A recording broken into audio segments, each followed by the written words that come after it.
So, onwards into the crypt of Chapter 5. We don't really have to worry about a whole lot in these first rooms. We're basically just going to be collecting stuff from the walls, all that.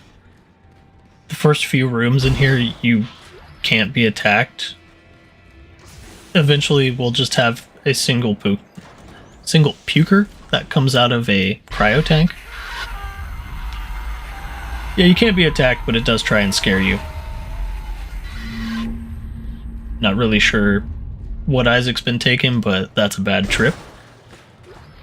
But we just break these little wall containers and keep grabbing the stuff out of them.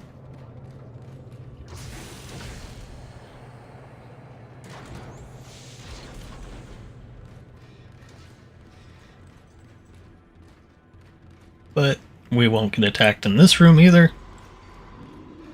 However, whenever you hear that glass breaking and the moans, as soon as you get to the next door, that's when you have to worry. So I like to go to the left in these areas, but we'll have a guy jump out right in front of us here. And we deal with him the old-fashioned way. But he's the only one in this room, so we don't have a whole lot to worry about after getting rid of him.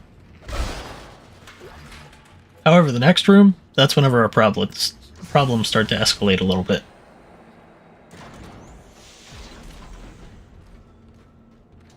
So it looks like an area that you would fight stuff in. They give you a ton of spikes on the floor. Yeah, you better believe that there's going to be stuff coming at us. So I like to sit in this corner. It just feels safer. Also, we got puked on, but not a whole lot came of it because they do no damage. But whenever you sit here, the only thing that you need to worry about is on your right. There is a Necromorph playing on the ground there, but he won't get up until you clean out the area. Also, the ever-creepy twisted Necromorph. Love those things. They're just freaky looking. But yeah, everything will come from the right. But once you deal with all of them, just remember that this guy is faking on the ground. So we get rid of him. Easy, since our plasma cutter is decked out for damage. And then grab our health pack off the wall. And in this room, you literally can't be attacked. Usually whenever it comes to 0G areas, and since the lurkers haven't been shown yet, or the leapers now that I think about it, but there is a semiconductor sitting on the thing there. But you can't be attacked in this room. Since it's a 0G area, and the slasher necromorphs don't have 0G behaviors, they won't spawn in here. But we'll grab this power node off of... well, I get sucked into the panel, but there is a power node there that we'll grab after we're done with the panel here. But yeah, any 0G areas in the original Dead Space, along with Remake, a normal slasher will never spawn in. It just doesn't happen because they don't have the behaviors to work in 0G. Vacuums, yes. 0G, no.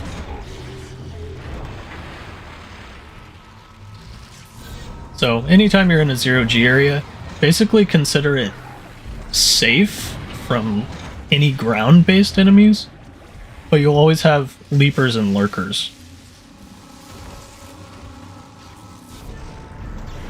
Except for this area, because they haven't been introduced yet, we can't fight them. The only thing we have to worry about is the giant fan above us that will try and chop us as soon as we're done down here. But it's easy enough to evade. Just stasis it, as always. And you can actually make it through this casket sorter, whatever you want to call it, without stasising it. But I just stasis it because it makes me feel safer. And do not forget the medium med pack schematic floating in the middle of this room. It can come in handy. But we'll need to shut off the... or turn on the gravity before we can leave the room. So we're going to do that. Isaac! Damn it! I think they're jamming out signal with the motor. And here's our store. Someone get me the free So we put all of our schematics in there. Your position near the compound. Now what? Change of plans? And I move over my contact energy and sell everything else. By now. And move over the force energy as well. Signal. We did get our Ripper, but again, it's not something I'm going to use. Fun weapon, not going to use it this playthrough. Sorry, Ripper enthusiasts, I'm with you. I like the Ripper as a thematic weapon, but won't be used in this playthrough. All the weapons in Dead Space are fun as hell, it's just I try and build a trio of weapons that are safest slash best for a situation, which usually ends up being the force gun.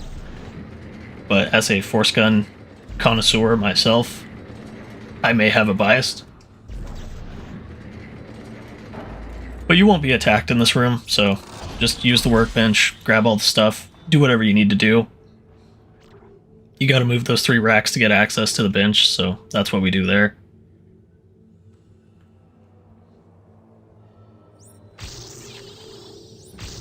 And I do finally upgrade the speed and the reload on the plasma cutter. Speed is pretty good. If you start getting overwhelmed, it will come in handy, because it makes you fire fast as hell, eventually. And here sometimes you can actually look to the sides and stuff in these vents and see stuff. So, interesting little tidbit. If you ever see a side opening to a vent, you can actually turn Isaac sideways.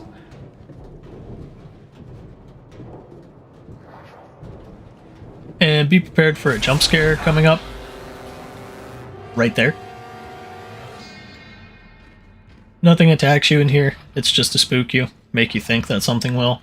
But you immediately want to go backwards because there is a ton of stuff that you can miss if you go forwards. And nothing will attack you in this room, but there is a line schematic on the wall, or a line rack schematic behind that right there. So if you want to grab that, you can. There's also a bunch of ammo and stuff over to the right. But here you will be attacked. This is where lurkers get introduced, as well as a singular slasher. So you take out the first lurker, the next one will spawn. Just take out the 2 of them first before moving up, because the slasher isn't triggered until you move up. And you don't have to worry about anything from behind you, but the slasher will spawn as soon as you get up here. So, we get rid of him, get our money from our babies, or baby money, I guess you could say. And then there will be 2 boxes that we just opened. So we cleared out that room. We're going to move on. Be prepared to get jump scared, as well as home in your aim really well on this.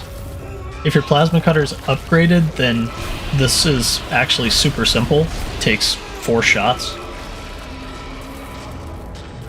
But the way that cutscene works is, the quicker that you make it drop you is where it will drop you after the cutscene is done. So the quicker that you can shoot it and make it drop you, you'll be further towards the safe spot that I use.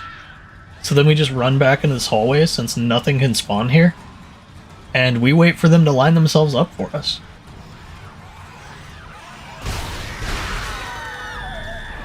And as you can see, the plasma cutter actually hits multiple of pack members, so we will use that to our advantage.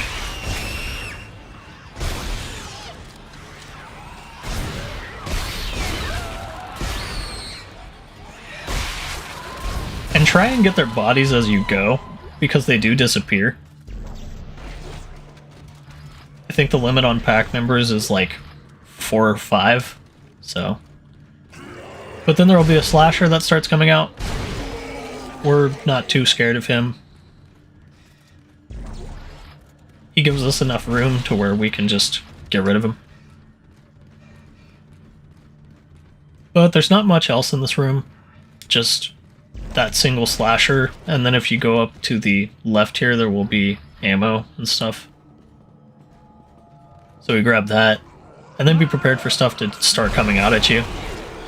Prioritize the exploder, because they will kill you instantly if they get near you. We don't want that. That would be bad. But we'll have stuff start coming at us.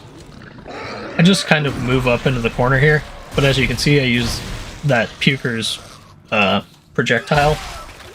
I didn't hit the Necromorph that I was aiming for with it, but I still hit the Puker, and he instantly died. So that helped us out. It saved probably about a minimum of 2 or 3 shots. So it is an ammo saver. And here I heard the exploder, but he just took his sweet ass time getting up. So we get rid of him, take his body, take his materials, his lunch money. We'll grab this health pack, and then there is a Necromorph scripted to come up after you grab it. So we get rid of him. Easy enough. We go through this door and there will be a half stalker on the ground. And it's gone. And now we get a booty call from Nicole. What's happening to you, Isaac? You tried to kill yourself. Why do you think that is? But if you ever pay attention in this room here, there's actually some symbolism and stuff towards the brother moons. It's kind of interesting. Like, it was pre-planned that that would be a thing with the whole unitology thing. Oh, and you'll probably be wondering why I'm staring at the floor here. This is one of 2 dangerous elevators in the game, so just be prepared to fire You're almost here. as soon as you get to the top. Waiting by the shuttle.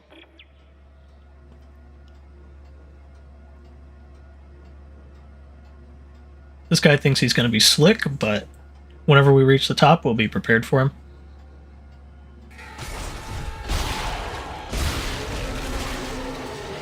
Obligatory, I'm not stuck in here with you, you're stuck in here with me. But now we're going to loot the office over here, grab all the stuff, the power node sitting on the table, the detonator. Why a unitologist has a detonator gun schematic, I have no idea, but that's some dark shit. Also, this guy on the left's face will never not make me laugh. Especially whenever he's trying to hold on to you and get sucked out into space. Well, you didn't have a choice, Isaac. His face is probably the funniest shit in this series. Why are you doing this? Why can't everyone It's so janky.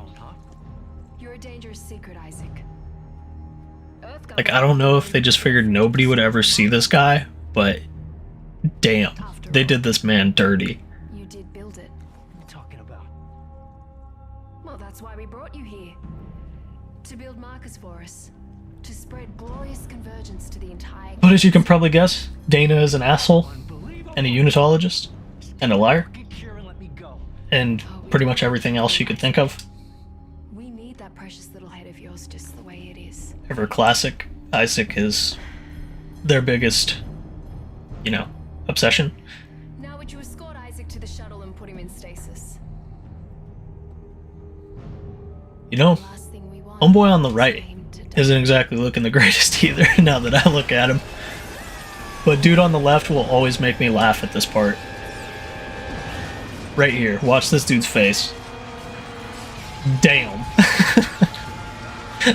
That is a face only a mother can love.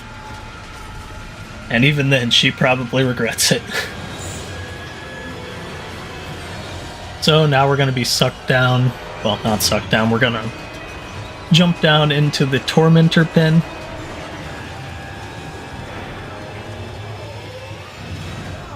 Which is an easy enough section if you know how to do it. Basically, it's just going to be a bunch of quick time shooty bang bang events. And since our plasma cutter is fully upgraded, it'll only take 1 shot each time. So, 1 shot, technically 2. You didn't see that first shot. So, another 1 shot.